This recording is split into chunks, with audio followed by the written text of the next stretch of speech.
Realmente não tem jeito. Fã de horror tem não só um, como os dois pés no masoquismo. E a gente só se toca completamente disso, a ficha só cai de verdade uma vez ou outra, quando surge um filme como, por exemplo, Skinamarink, dirigido pelo Kyle Edward Ball, que tem sido muito comentado em redes sociais, mas ainda não conseguiu uma exposição grande o suficiente para virar um daqueles pequenos fenômenos, né? Aqueles fenômenos indie que conquistam o público e deixam todo mundo comentando sobre eles. Ainda não. Pode ser que isso aconteça daqui a algumas semanas ou daqui a alguns meses. O fato é que quem não assistiu talvez esteja até muito mais preservado, esteja com sono muito mais preservado do que pessoas como eu que se arriscaram a ver o filme de madrugada, diga-se de passagem, e passaram as madrugadas subsequentes sem conseguir sair do quarto para tomar uma água sequer. Eu vou explicar com mais detalhes o porquê de Skinamarink ter sido um dos pouquíssimos, raríssimos, seletíssimos filmes de horror que gelaram a minha alma, fizeram um estrago grande nela e ainda deixaram minha mente perturbada durante vários dias.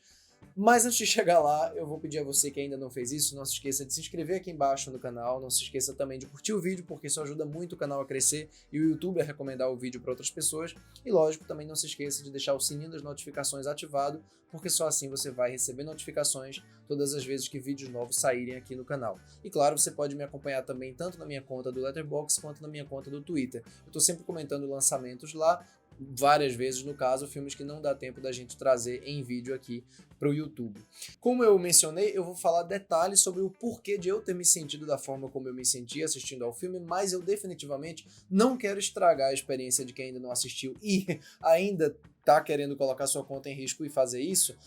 porque eu acho que realmente é um daqueles filmes que funciona da melhor forma possível quando a gente tem um mínimo de detalhes, um mínimo de informações a respeito do enredo entre muitas aspas, e a respeito também da maneira como a coisa se desenvolve aqui sensorialmente. Como esse daqui é um trabalho bem experimental na forma dele, a gente pode dizer com certeza que ele funciona muito melhor no espectro sensorial, muito melhor no espectro emocional, do que propriamente no que você vai entender ou interpretar a partir dos acontecimentos aqui. Sim, existe uma ideia objetiva, existe uma premissa, que basicamente se resume a dois irmãos, duas crianças muito pequenas, numa casa em que objetos começam a sumir, objetos e outras coisas mais começam a sumir, mas ainda que exista um desenvolvimento, um desenrolar dessa premissa ao longo de, 1h40, 1h35 de filme mais ou menos, sem dúvida nenhuma, o foco aqui é nas ideias que ele tem, nas ideias sonoras principalmente, e nos enquadramentos que ele utiliza para fazer você sentir um tipo de medo do escuro, para fazer você se sentir na pele de uma criança pequena,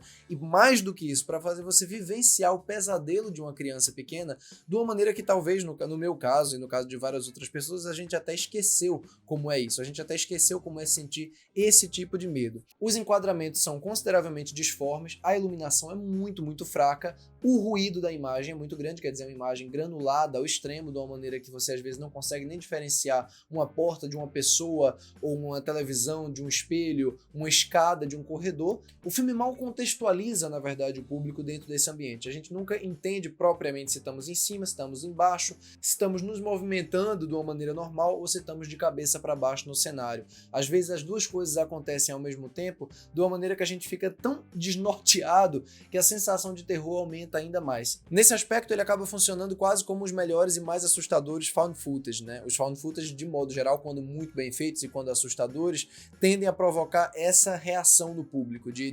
desconcertamento, essa reação de a gente não saber exatamente aonde está pisando, da gente escutar muito mais do que ver e da gente ser levado com o filme junto com os personagens para lugares que a gente não quer ir, que a gente não gostaria de maneira nenhuma de ir, mas a subjetividade da câmera torna tudo muito mais próximo. Aqui não existe essa subjetividade do ponto de vista de uma câmera, né, filmando aquilo, uma câmera diegética, portanto uma câmera que os personagens estão segurando, manuseando, nada disso, mas a gente tem planos muito bem pensados para o espectador se colocar na posição de uma criança que não tem uma visão ampla daquele ambiente, não entende muito bem o que está acontecendo, não entende nem com quem está falando, mas esse quem, esse o que, essa coisa ou essa não coisa, essa abstração que está ali permeando o ambiente, começa gradativamente a modificar os acontecimentos. Isso torna esse filme definitivamente uma das coisas mais perturbadoras que você pode imaginar, justamente porque no momento em que você não faz ideia de que tipo de ameaça é aquela que você está enfrentando, mas você consegue sentir 100% da presença dela em cena, acabou aí a sua paz. Nada no mundo, e todo fã de horror que se preze sabe bem disso, pode ser mais assustador do que aquilo que a nossa mente cria quando a gente olha para o escuro. Só que isso pode ser usado, e foi muito usado nos últimos anos, de maneira esquemática. Então se o público vai imaginar tudo, se tudo que é mais assustador é o desconhecido e a gente não precisa se esforçar para criar monstros, vamos sugerir o tempo inteiro, vamos trabalhar com metáforas e com luzes interessantes aqui, que aí o público vai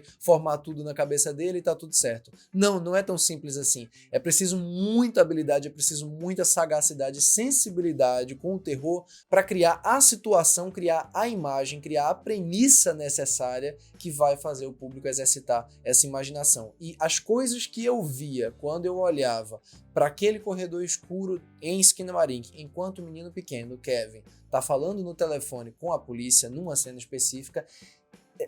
não tá no gibi, estão entre as coisas mais sombrias, mais pavorosas que se pode imaginar.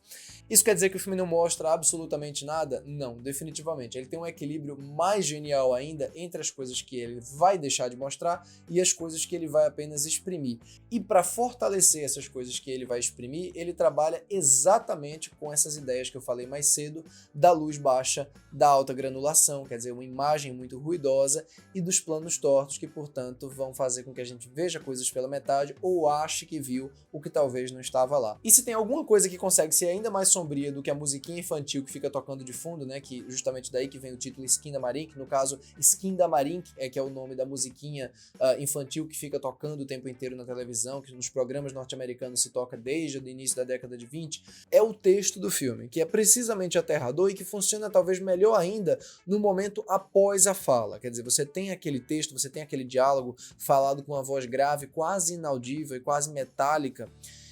e no silêncio que vem depois, nos 10, 15, 20 segundos, 1 minuto que vem pela frente, a gente só fica esperando aquele texto voltar. E o fato da gente saber que aquela voz, aquela coisa continua ali, quase que sussurrando no nosso ouvido, gente, aquilo acabou com o meu sono. Se eu tenho então alguma ressalva a fazer ao Skinamarink, é o fato de que aquela imagem que fica passando na televisão, justamente desse programa infantil, que se faz sim muito necessário para essa ambientação, talvez rode um pouco mais de tempo do que o necessário. O filme tem 1h40, 1h35 mais ou menos, portanto, ele poderia ter uns 10 minutos a menos se tivesse enxugado um pouco mais desses momentinhos. Das experiências mais assustadoras que eu já tive da minha vida, e eu tô falando como uma das pessoas mais calejadas com filmes de horror que tentam, mas não conseguem arrepiar nenhum cabelo de dedo. E esse daqui arrepiou todos os cabelos.